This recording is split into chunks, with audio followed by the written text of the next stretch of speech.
All right. Do you remember when we looked at Greek art? I told you the story of Athena's Aegis, and the Aegis is the breastplate that she wears on her chest.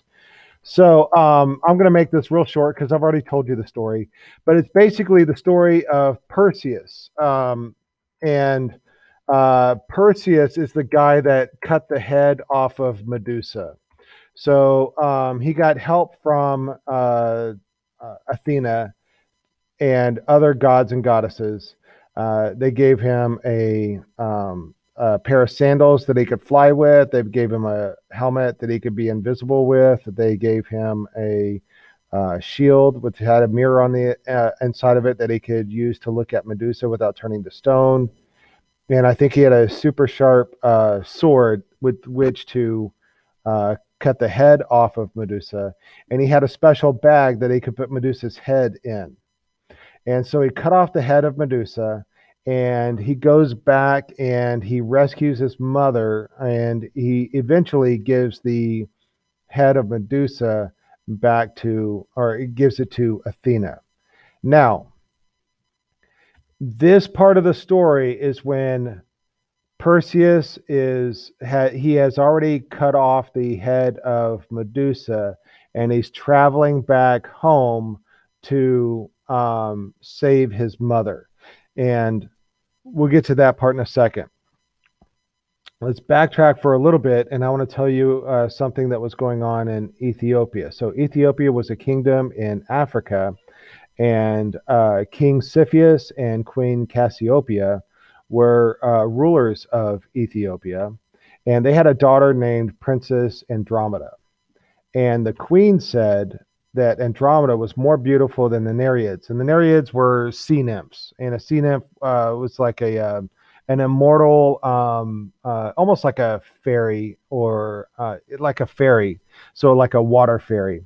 And the Nereids, who were very beautiful, were very upset by Queen Cassiopeia saying this. And so they called upon their father, Poseidon, the god of the sea, to punish Queen Cassiopeia for saying that Andromeda was more beautiful than the Nereids. So what Poseidon does is he sends this giant sea monster to attack Ethiopia every single day, and every day this sea monster comes and like ravages Ethiopia. Um, and the people of Ethiopia don't particularly like this, and they want it to stop. And so they plead for the king and queen to make it stop, and they plead to Zeus to make it stop, and they plead to Poseidon to make it stop. And Zeus and Poseidon say, well, the only way it'll stop is if you sacrifice Andromeda, and that's just what they plan on doing. So they tie Andromeda to the cliffs by Ethiopia. And any minute now, the sea monster is going to come out of the ocean and kill Andromeda. And then it will stop attacking Ethiopia. At that moment, Perseus is flying over the scene and he looks down and he sees Andromeda and he falls in love with her. And what he does is he kills the sea monster by showing him the head of Medusa, turning it into stone. And that's how he's able to stop the monster. And then he and Andromeda are able to, he rescues her. She falls in love with him. Just one little side note for this story that I thought was interesting. She was betrothed to her uncle. So she was supposed to marry her uncle. And he was upset that she had fallen in love with Perseus and started causing problems for Perseus. And Perseus killed him the same way that he killed the monster, as he showed him the head of Medusa, therefore turning him into stone. So now Andromeda doesn't have to marry her uncle. All right, so what I'm going to show you then is this story. So on the left, this is Andromeda, and she's being tied up to the rock. In the distance over here, that is Perseus seen flying on Pegasus. Pegasus is the winged horse. Sometimes in the story, he has winged shoes. Sometimes he's flying on the winged horse. but that's still Perseus over there in the background. And down here is the sea monster. So Perseus is battling the sea monster while she's being tied up to the rock. And then over here is Perseus saving Andromeda from the rock. And again, I want to show you that emphasize that this is the lady here, that in the style that she's painted in would be called Rubenesque. All right, here's another Rubenesque figure. Oh, and this is called the Toilet of Venus. And the word toilet in this, just like the word rape, it means something different. So especially in Europe, if you ever go to Europe and you need to use the restroom, never ask anybody where's the restroom, because they won't know what you're talking about. They find it weird that Americans say the word restroom when we're asking to go to the toilet. In Europe, toilet is the whole room. Right. To us in America, the toilet is just that piece of porcelain that we go to the bathroom in. Also, a toilet is the shelf and the mirror where women will put all their perfumes and makeup and hairbrushes. That's also called the toilet. And so it's weird to see a painting like this, and it's called the Toilet of Venus. And us Americans, we think of somebody going to the bathroom, but actually she's just putting on her makeup and perfumes and looking at herself in the mirror. She's using her toilet, right? The European sense of the word. Okay, this scene right here, I've told you this story before. This is the scene that started the Trojan War. So I told you about the beginning of the Trojan War and the golden apple. This guy right here is holding the golden apple. Let's go ahead and name them. So this is Hermes and this is Paris. Paris is holding the golden apple, and the three goddesses have appeared to him and asked him to judge which one is the most beautiful. And all three of them are Rubenesque in form. But and then we can tell who they are by the symbols that are down here. Right here, this is a shield with Medusa's head on it. This is the Aegis. And so this here must be, and this is a helmet down here. This here must be Athena. Over here on the right, all right, this lady has a peacock, all right, and that's the symbol for Hera. So this lady right here must be Hera, the wife and sister of Zeus. And Athena is the goddess of war and wisdom. In the middle, this must be Aphrodite, the goddess of love and beauty, and said to be the most beautiful of all the goddesses. Well, obviously he chooses Aphrodite after she offers him the love of the most beautiful woman in the world. By the way, Hera offered him a kingdom of his own to rule, and Athena offered him great glory in battle, but Paris instead chose the love of the most beautiful woman. And so that's how he chose Aphrodite right here. All right, yes, that's Aphrodite, Athena, and Hera. And these are the three graces. Again, these are Rubenesque figures. All right, the next artist that we're going to look at is Rembrandt. He was the master of tenebrism, which I'll define later on. Sfumato, I will define that later on. He did hundreds of self-portraits. Spotlight lighting, which I'll talk about in a second. Oh, and he has the same birthday as me. July 15th, I was born, and July 15th, Rembrandt was born. So we both have the same birthday. All right, to do this PowerPoint, I did a little research about Rembrandt, and I found out some interesting things. He was born into a family of millers, and that's not interesting, although he was one of 10 children. All right, so that's a lot of kids. Oh, and the other thing is that they had money. So because they were millers, they made a lot of money. So he was in not a rich family, but they were prosperous. And when he was growing up, or when he grew up, he became a portrait artist, and he made a lot of money doing people's portraits. And painting portraits was a new thing to this time in history. Whereas before in the Renaissance, portraits were only of like rulers and historical people.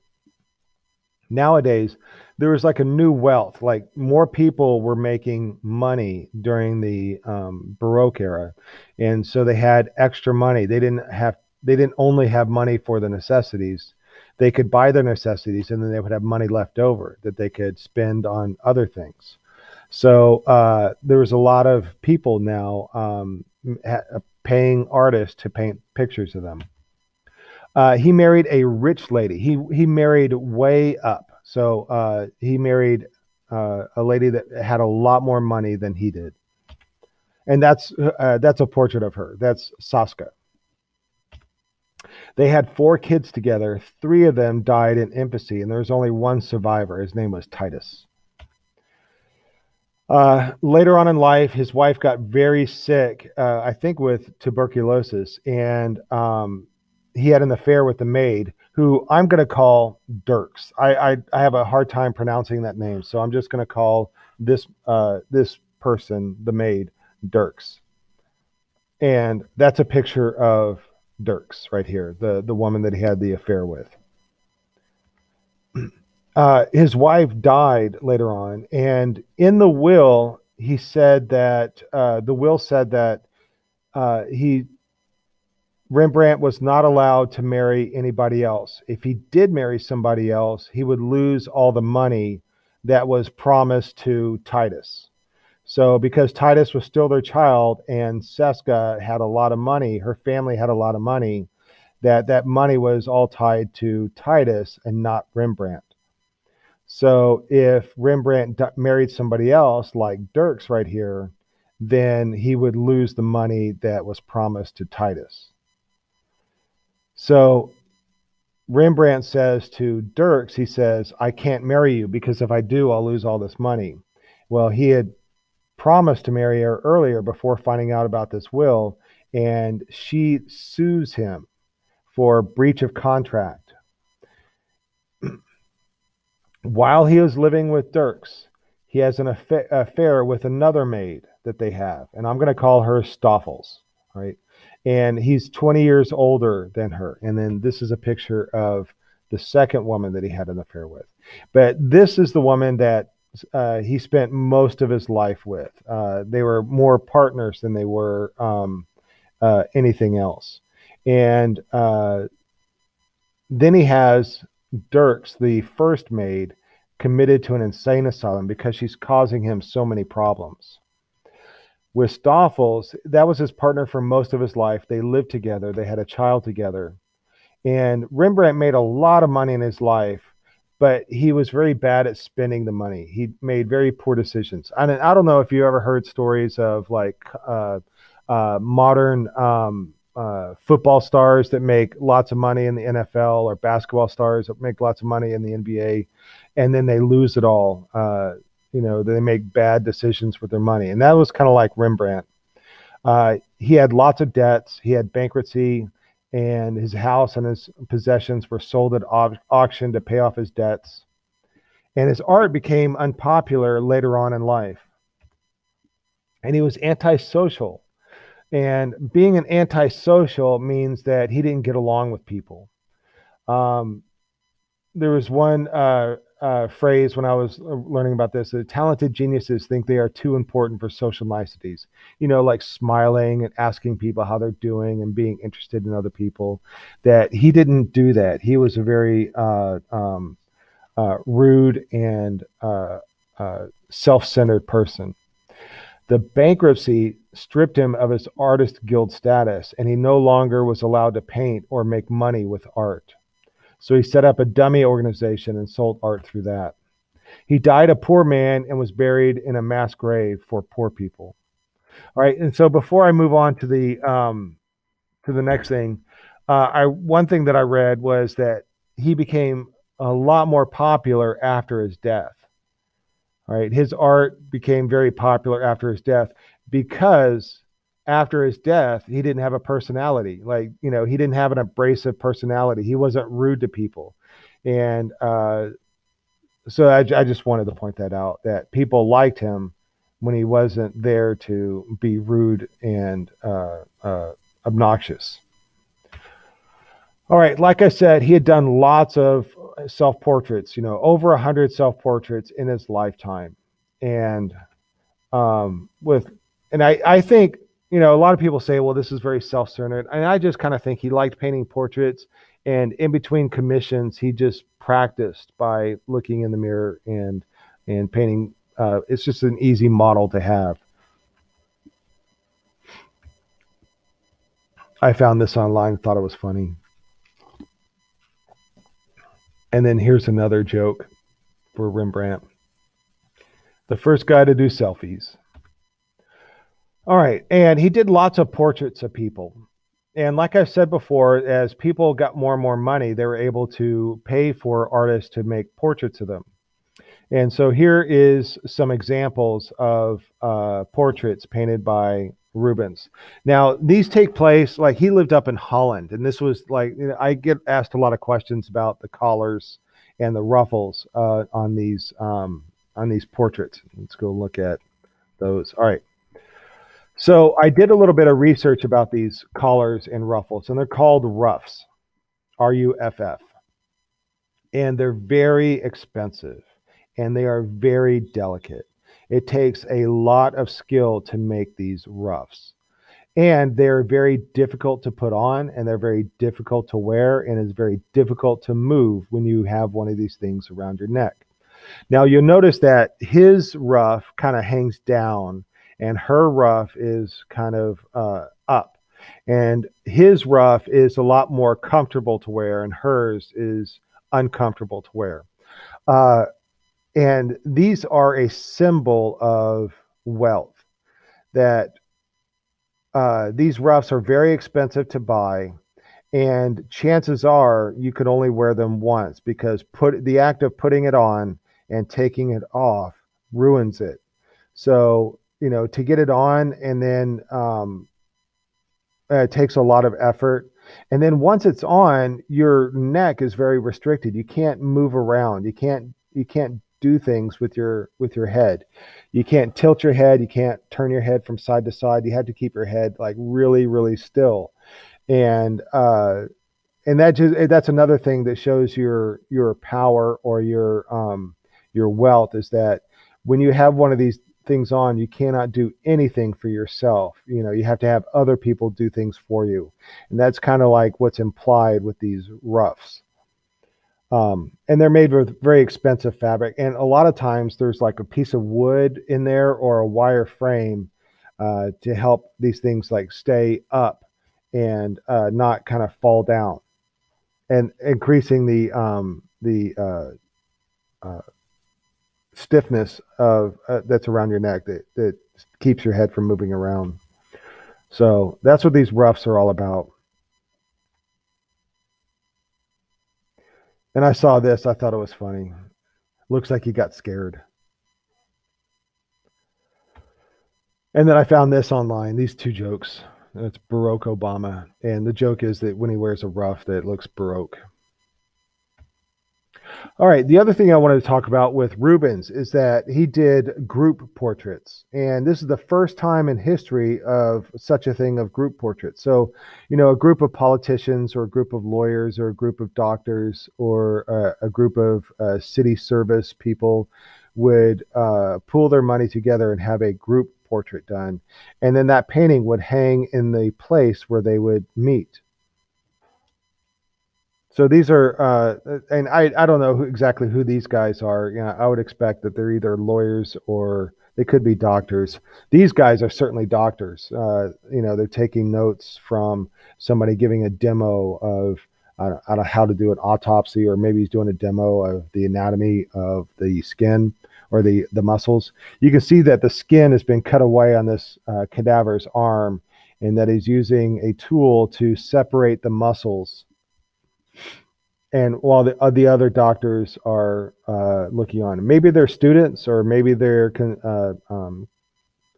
peers, or maybe they're just other doctors, and they're sharing knowledge. But a cadaver is a dead person that that the medical profession will, cut up and study. There's a class when you're a medical doctor. There's a class called gross anatomy where you're actually cutting up dead people to study the muscles, to study the organs, and to study the human body. All right, so this painting is not by Rembrandt, but I do want to talk about militias. So this is a group portrait of a militia. And I want you to write militia down as one of your vocabulary words, even though it wasn't in the notes from before. A long time ago, a militia would be a group of citizens that live in a city. They would come together and they would wear armor and have weapons, and then they would patrol the outer gates and to keep enemies from attacking the city. And this lasted for hundreds, thousands of years of people patrolling their city to make sure other armies do not do a surprise attack in the middle of the night. Over the years, though, as civilization kind of settled down and there weren't marauders or there weren't armies attacking cities in the middle of the night, then the role of the militia kind of changed. There was no longer really a need for a militia, but men kept joining the militia as a tradition. And since there was no need to actually patrol the city, to actually protect it from invaders, they just kind of would get together and drink and hang out and enjoy each other's company. And so militia then became like a group of rich people from the city, as kind of like a gentleman's club, or and they would wear armor, or they would wear they would carry weapons, like this guy right here in the front center. You can see his sword right there.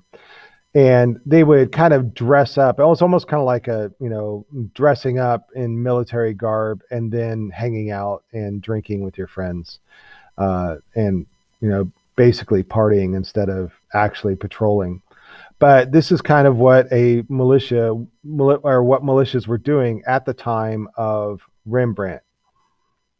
Here's another group portrait of a militia not painted by Rembrandt. And then here's another group portrait of a militia not painted by Rembrandt. But I just wanted to share these pictures with you and kind of talk about them. Look at the lighting in this one, and it's a really well lit thing. The lighting is almost like a Renaissance artwork. Everything is quite well lit up. And then look here, all the guys are just kind of hanging around a table, but they're all sitting. There's a few people, like these three on the right side, are standing, but everybody's kind of sitting around. And then all of these guys are standing with a couple of people sitting in the foreground. But look at how like all their heads are kind of in the same space. So I just wanted to show you guys these three militia paintings before I show you the famous one that was painted by Rembrandt. And here it is. It's called The Night Watch. Now, the Night Watch is not the real name of this painting. The Night Watch is called the Militia Company of District 2 under command of Captain Franz Bannock Koch, or Koch. All right. And the guy in the middle, that is the captain right there, Captain Franz Bannock. And then the guy to his left and our right, that is the lieutenant. So these are the two leaders right here.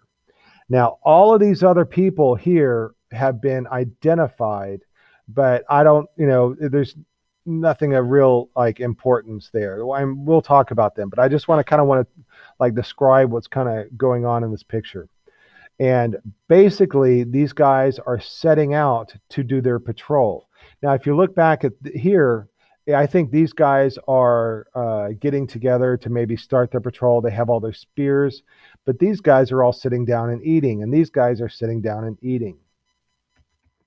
Notice that they have their flags, and these guys have their flags, and in Rembrandt's painting, they have their flag. This guy right here in the back is holding up the flag or the standard of of this militia. Now, over on the far right, there's a drummer and lots of spears, and like everybody has their spears. There's a couple people with rifles. This guy has a spear, and this is a good example of foreshortening that is actually kind of coming out in space towards us. There's a little girl right here, which we'll talk about in a second. I think that's either a cat or a dog down here, and um, this is a very dark painting. And that's how it got its name, the Night Watch. And this would be like the militia going out at night and doing their patrol at night and protecting the city. The reality, though, is that this is a daytime picture. That when this was actually painted by Rembrandt, everything was very bright here, and it took place in the afternoon and not at night. What's happened, though, is that there are lots of coats of varnish on this. And a varnish is a very clear kind of glaze that they put over the painting to protect it. And over the years, that varnish has gotten darker and darker and darker. And it's made the painting look like it's at night, when in actuality, it's during the daytime. All right, so this is the room that the painting is displayed in. So that gives you a sense of how large this painting is. And then here is everything that is, so everybody is outlined and they've all been assigned numbers, and then all those numbers they've been identified. And like I said before, I've looked at the list of the names, and it's just people that would have been known in the 1500s, 1600s, but not of anybody of importance now. Okay, so let's look at this guy right here. Here is a guy that is loading his rifle, and this particular rifle is called an arquebus. And hanging from his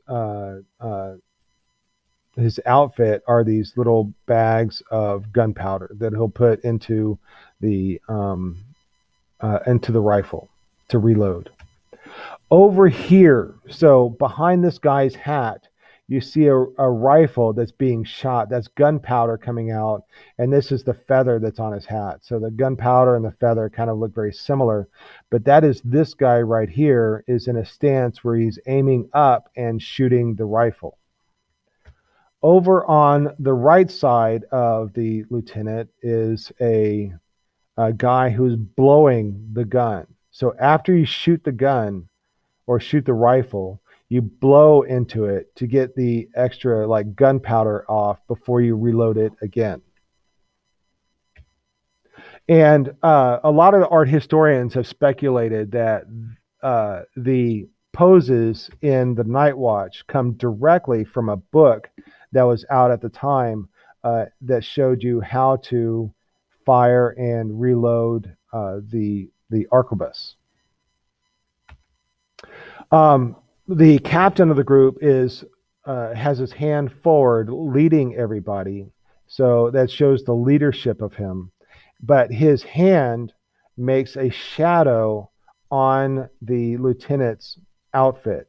And this is a very fancy embroidered jacket that he has on. I mean, it's like, I think that is an incredible amount of detail that's in this painting. And I think that is an amazing shows amazing craftsmanship by Rembrandt to put all of those details in it. I am very impressed by that. But notice that the shadow of his hand, I know it's unfortunate, like kind of the area that it's in, but it corresponds to what is embroidered on this guy's jacket, which is this right here. All right. It is a lion standing up with a crown above it. And then there's these 3 X's with a crown above that right here.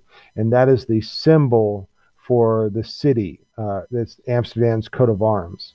So he has the coat of arms of Amsterdam embroidered into his jacket right there. Now, I mentioned before the girl, right? So there's this, look at all this this dark painting right here, and there's only a few bright spots. There's the yellow jacket of this guy, the head and collar of this guy, and kind of like the white sleeve and the collar of this guy. But this little girl, it's almost, my students ask about her a lot. And so I finally researched her and found out about her.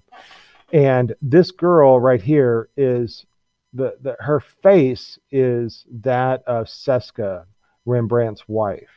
Now, she's portrayed as a little girl, and then she's wearing this little fancy dress that has a chicken or a bird hanging from it.